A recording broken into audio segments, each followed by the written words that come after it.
तो hello guys, तो आज हम लोग पढ़ेंगे स्टैटिस्टिक्स। ठीक है। तो स्टैटिस्टिक्स में भाई मीन सबसे पहले आता है, तो मीन को ही देखते हैं। मीन मतलब होता है अरिथमेटिक मीन। ठीक है। अरिथमेटिक मीन तुम्हारा एनडीए में क्वेश्चन में लिखा हुआ है। ठीक है। ये एक दिया हुआ है x1 x2 x3 x4 से xn तक। ठीक है। और इसका हमको अरिथमेटिक मीन चाहिए। देखो मीन का यही है, एक्स बार से डिनोट करते हैं इसको। तो मीन का हो जाता है x1 plus x2 plus x3 और dash dash dash plus x n by n हो जाता है। तो ये नंबर ऑफ इसका है, sum of observation divided by number of observation. ठीक है। जितना नंबर ऑफ ऑब्जर्वेशन है, एन ऑब्जर्वेशन था इसमें तो एन ऑब्जर्वेशन हो गया।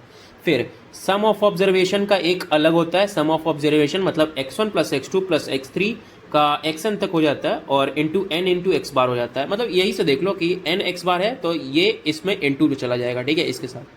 फिर कंबाइंड मीन का एक अलग फॉर्मूला होता है। कंबाइंड मीन में ये फॉर्मूला आता है। ठीक है। तो इसका पहले देख लेते हैं। एन बी मतलब होता है नंबर ऑफ बॉयज़ और एक्स बार इंटू एक्स बार बी है तो ये मीन ऑफ बॉयज़ है। ठीक है। तो एक तुमको क्वेश्चन दिखाएंगे तो उसमें तुमको पता चल जाएगा। ठीक है। आज सिर्फ हम लोग फॉर्मूला रिवाइज करेंगे। तो एक्स बी तुमको निकल गया। फिर एन जी मतलब नंबर ऑफ गर्ल्स हो गया। एंड फिर एक्स जी हमको निकालना है, एक्स बार जी। तो ये है मीन ऑफ गर्ल्स। तो इसका कर लेंगे डिवाइड में n b plus n g मतलब number of boys plus number of girls. तो ये हो जाता है कंबाइंड मीन। भाई इसमें कम से कम 20 से 25 क्वेश्चन अभी तक आ चुके हैं एनडीए में। ठीक है। और फिर उसके बाद हम लोग देख लेते हैं mean from x I and F I R given. मतलब इधर तुमको एक स्टैटिस्टिक दिया होगा एफ आई एक्स आई करके। ठीक है। एफ आई एक्स आई तुम लोग जानते ही होगे, फ्रीक्वेंसी, और एक्स आई मतलब ऑब्जर्वेशन। ठीक है। तो इसका फॉर्मूला होता है X bar into sum of, मतलब इसका साइन तो जानते ही होगे ना, सम होता है, ये इसका सिग्मा होता है, F I x I by sigma F I. ठीक है। ये वाला फॉर्मूला याद रखना, ये वाला इंपॉर्टेंट फॉर्मूला है। ठीक है, इंपॉर्टेंट है। फिर प्रॉपर्टीज़ ऑफ ए एम पे आ जाते हैं। ए एम मतलब अरिथमेटिक मीन, जैसा मैंने बोला था। ठीक है। इसका पहले सम ऑफ ऑब्जर्वेशन देखो, मीन इसका होता है जैसे एग्जैक्टली हम बताएं तो मीन हम तुमको बताएं कि एक्स बार होता है। ठीक है। तो एक्स बार ही होता है। ठीक है, एक्स बार इधर लिख दिया मैंने।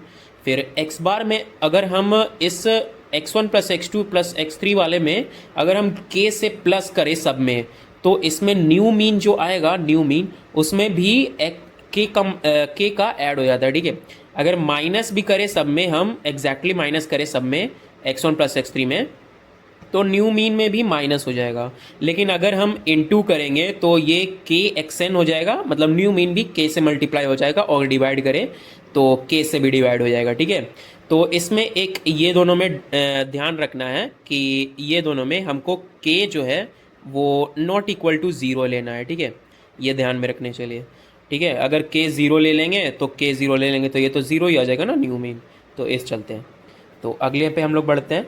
तो करेक्ट सम, भाई इसमें मतलब तुमको हम बता देते हैं, इसमें कम से कम हमको दिखा है 25 से 30 क्वेश्चन इसमें दिखा है पूरे 2015 से लेके 2025 के बीच में। हमको पूरा मिला के 15 से 25 क्वेश्चन या 25 से 30 क्वेश्चन हम बोल सकते हैं इससे, इस 2015 से 2025 तक। ठीक है। तो करेक्ट सम का मतलब, करेक्ट सम देखो ये होता है, अगर करेक्ट सम हम अगर बताएं तो करेक्ट सम का होता है ये x1 प्लस x3 वाला जो बोल रहे थे हम, x1 प्लस एक second, x1 plus x2 plus xn तक हो जाता है।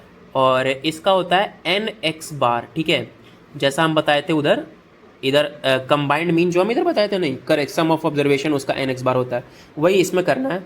तो करेक्ट सम का अगर हम दिखाएं तो ये होता है इनकरेक्ट सम। इनकरेक्ट सम में जैसे एक्सन हमको हटाना है, एक्सन हटा के हमको, एक्सन हटाने के लिए हमको माइनस एक्सन भी करना पड़ेगा और प्लस के भी करना पड़ेगा। ठीक है, एक्सन हटा के हमको के लगाना है, तो एक्सन माइनस कर देंगे और के इसमें प्लस कर देंगे। तो इसमें जैसे कि हम लेफ्ट हैंड साइड ऐसे किए तो राइट हैंड साइड भी हमको करना पड़ेगा, मतलब माइनस एक्सन प्लस के। ठीक है। देखो इनकरेक्ट सम आ गया, ये वाला एन एक्स बार हो गया। फिर सम ऑफ इनकरेक्ट वैल्यू, माइनस में सम ऑफ इनकरेक्ट वैल्यू मतलब ये जो हम एक्सन से माइनस किए ना उससे माइनस करना है। और फिर सम ऑफ करेक्ट वैल्यू मतलब ये जो हम के से ऐड किए ना, मतलब के की जगह पे तुमको 1 2 3 4 जो भी दिया होगा वैल्यू वो रखना है, ऐड करना है। तो ये हो जाएगा तुम्हारा करेक्ट सम। और इससे एन से अगर तुम मल्टीप्लाई कर दिए, एन से अगर तुम डिवाइड कर दिया, आई मीन डिवाइड कर दिए, तो तुम्हारा मीन निकल जाएगा। ठीक है, करेक्ट सम का मीन निकल जाएगा। अब इसमें थोड़ा सा क्वेश्चन देख लेते हैं। मीन जब क्लास इंटरवल गिवन हो, जब क्लास इंटरवल में गिवन हो तो हम तुमको पहले ही बता चुके हैं भाई, F I x I by sigma F I होगा, ठीक है, मीन होगा। तो इसमें हम लोग को जब क्लास इंटरवल दिखा हुआ है तो भाई इसका मिड वैल्यू निकालना है तुमको। 0 से 10 तक मिड वैल्यू 5 आएगा, 10 से 20 तक तुमको मिड वैल्यू 15 आएगा, और 20 से 30 का तुम्हारा मिड वैल्यू 25 आएगा, ठीक है। और अगर इसका तुम मीन निकाले तो sigma F I x I by sigma F I, ठीक है। अब अगले पे हम लोग चले तो अगले पे हम लोग मीडियन निकालना सीखेंगे। अगर ये वाला x1 x2 x3 अगर xn तक दिया हुआ है, n ऑब्जर्वेशन हम लिए हैं, तो उसमें असेंडिंग और डिसेंडिंग में पहले अरेंज करेंगे, ठीक है। जैसे तुम्हारा दिया हुआ है 1 3 7 5 ये दिया हुआ है, तो ये असेंडिंग या डिसेंडिंग में पहले अरेंज तो नहीं है। ये 1 3 आया, फिर उसके बाद 7 आ गया, उसके बाद 5 आ गया, तो ये अरेंज तो नहीं हुआ। अब इसको अरेंज करेंगे हम लोग पहले 1 3 5 एंड 7, ये असेंडिंग ऑर्डर है, इधर से नीचे से ऊपर गया है, ठीक है। मतलब 1 3 5 7 7 सबसे लास्ट वैल्यू, ठीक है। अब इसका हमको निकालना है, तो इसका निकालना पहले सीखेंगे हम लोग को। एन ऑर्ड, जैसे ये कितना है ऑब्जर्वेशन, 4 ऑब्जर्वेशन है, देखिए 4 ऑब्जर्वेशन है, 1 2 3 4, 4 ऑब्जर्वेशन है। तो उसमें अगर हमको इवन नंबर दिया हुआ है, मतलब इवन 4 है, ठीक है, इसमें 4 है, तो इसमें तो हम लोग अगर देख लेंगे, हम लोग अगर निकाल लेते हैं, अगर ऑड निकाल लेते हैं, ठीक है, 1 3 5 निकाल लेते हैं। तो ये असेंडिंग में पहले अरेंज है, ठीक है, देख लिए।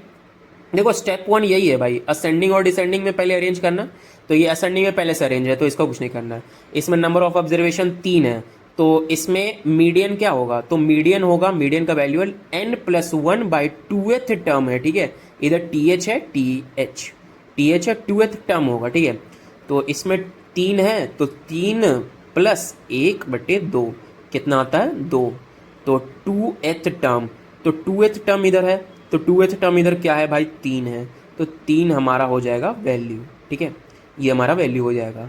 अगर इसमें हम लोग इवन निकालना सोचें तो इवन का देखो फॉर्मूला है n/2th term plus n/2 plus 1th term by 2, ठीक है।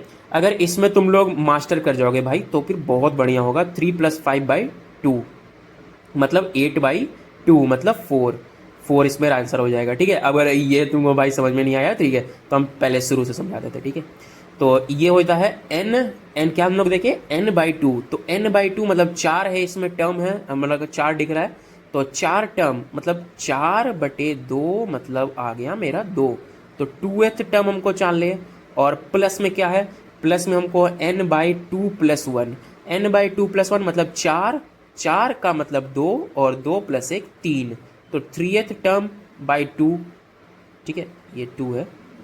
और 2th टर्म इसमें क्या है, तो 1 के बाद 3, तो ये हो जाता है मेरा 2th टर्म 3 प्लस, और 3th टर्म क्या है मेरा, 3th टर्म है मेरा 5, तो 5 को अगर हम इधर लिख देंगे 5/2, ठीक है। थोड़ा अजड़ बजड़ करके लिख रहे हैं, लेकिन तुम लोग समझ जाओगे ना। तो 3 + 5/2 यही तो हम लोग लिखे थे ना, मतलब 3 + 5/2 जो हम लोग काटे, ठीक है। तो इसको दिखा देते हैं, 3 + 5 8/2, एंड ये हो जाता है 4, ठीक है। तो 4 इज द राइट आंसर, इसका हो जाएगा 4। और इसका जो 1 3 हम 5 लिखे थे, तुम लोग समझ जाना यार, मतलब थोड़ा अजड़ बजड़ करके लिख दिए, समझ जाना, मतलब इसमें हो जाएगा 2, ठीक है, मतलब 2 नहीं, ये तो 12th टर्म है, मतलब 3 हो जाएगा इसका आंसर, और इसका आंसर 4, ठीक है। अब अगर हम लोग अगले पे जाएं तो median when F I x I R given, ठीक है। जब एफ आई और एक्स आई हमारा गिवन होगा तो क्वेश्चन के माध्यम से समझेंगे हम लोग। जैसे इसमें होता है सी एफ, तो इसमें तुमको देखो इतना तुमको दिया हुआ क्वेश्चन में, ठीक है, एक्स आई और एफ आई तुमको दिया हुआ होगा, तुमको एक टर्म और निकालना है इसमें, C F term. C F मतलब होता है क्यूमुलेटिव फ्रीक्वेंसी, और क्यूमुलेटिव फ्रीक्वेंसी कैसे निकालते हैं, तो इसमें सिंपली ऐड करना है भाई। देखो 5 है, मतलब एफ आई में 6 है, ठीक है, तो ये 6 हो जाएगा। अब 6 + 7 मतलब क्रॉस मल्टीप्लाई करना है तुमको, देखो क्रॉस मल्टीप्लाई मतलब ऐसे बोल सकते हैं हम, लेकिन तुमको दिखा देते हैं। देखिए 7 + 6 आ जाएगा मेरा 13, फिर 13 + 5 आ जाएगा मेरा 18, और 18 + 6 आ जाएगा मेरा 24, ठीक है। अब 24 आ गया, तो n/2th टर्म तुमको निकालना है, n/2 निकालना है, ठीक है। ये मेरा देखो जो तुम्हारा कम्युलेटिव फ्रीक्वेंसी का नीचे आएगा ना, वही तुम्हारा n होगा, ठीक है। मतलब फ्रीक्वेंसी को तुम इधर ऐड करोगे तो इधर 24 ही आएगा तुम्हारा, जो तुम्हारा इधर लास्ट में आएगा। तो तुमको n/2 निकालना है, इसको n मान लिए हम 24 को, इधर भी मान सकते हो यार, ऐसा कोई दिक्कत नहीं। n/2 है तो 24/2, ये तो हम दिखाने के लिए तुमको लिख दिया बस। n/2 है तो इधर आ गया 24/2 मतलब 12। 12 और 12 से जो बड़ा होगा ना, 12 से जो ये इधर है 12 है, इधर 12 को देखना है कम्युलेटिव फ्रीक्वेंसी में 12 से कौन बड़ा है, तो ये 13 वाला बड़ा है। तो 13 को पूरा इधर मार्क करना है भाई, एकदम ध्यान से सुन लो, इसमें कम से कम तुम्हारा बहुत क्वेश्चन आता है भाई, मजाक नहीं है, सीरियसली हमको। तो 12 से तुमको बड़ा चाहिए, 13 है इधर, तो 13 का एक्साई जो है वही होता है तुम्हारा मीडियन, मतलब मीडियन है 5, मीडियन इज 5, ठीक है, मीडियन 5 आ गया। और अगर हम मीडियन में देखें तो medium when class interval is given, मतलब ये जो तुमको हम क्लास इंटरवल दिखाए ना भाई, जैसे ये 0 से 10 है, 10 से 20 है, 20 से 30 है, मीन जो हम निकाल रहे थे उस टाइम, तो हम तुमको क्लास इंटरवल दिखाए थे। तो उसमें ही अगर क्लास इंटरवल दिखा हुआ है तो इसका फॉर्मूला होता है L+n/2, जो n/2 हम तुमको इधर निकाल के दिखाएं, ये रहा n/2 कम्युलेटिव फ्रीक्वेंसी का, ठीक है। n/2 प्लस मतलब माइनस में आ जाएगा तुम्हारा कम्युलेटिव फ्रीक्वेंसी का प्रायर वैल्यू। भाई इसमें ध्यान देना, प्रायर वैल्यू, ठीक है, प्रायर वैल्यू है, मतलब ये जो तुम्हारा 13 है इसको नहीं लेना है, इससे पहले जो आया है उसको लेना है, मतलब 6 को लेना है, 6 को, ये ध्यान रखना भाई, इसमें बहुत लोग गड़बड़ी करता है, ठीक है। 6 को लेना है, इधर 6 अगर हम कर दिए, मतलब तुमको दिखा देते हैं, एल इसका लोअर लिमिट है, तो लोअर लिमिट इसमें क्या था भाई, लोअर लिमिट इसमें तो FIX है दी। अच्छा इसमें देख लेते हैं, लोअर लिमिट हम मान के चलते हैं 10 होगा, ठीक है, 10 को हम मान लिए लोअर लिमिट 10 प्लस n/2 उसमें क्या आया था, 12 आया था, माइनस कम्युलेटिव फ्रीक्वेंसी प्रायर का वैल्यू 6 आया था, बटे फ्रीक्वेंसी मेरा क्या आया था, तो फ्रीक्वेंसी इधर देख लेते हैं, तो फ्रीक्वेंसी आया था मेरा 7।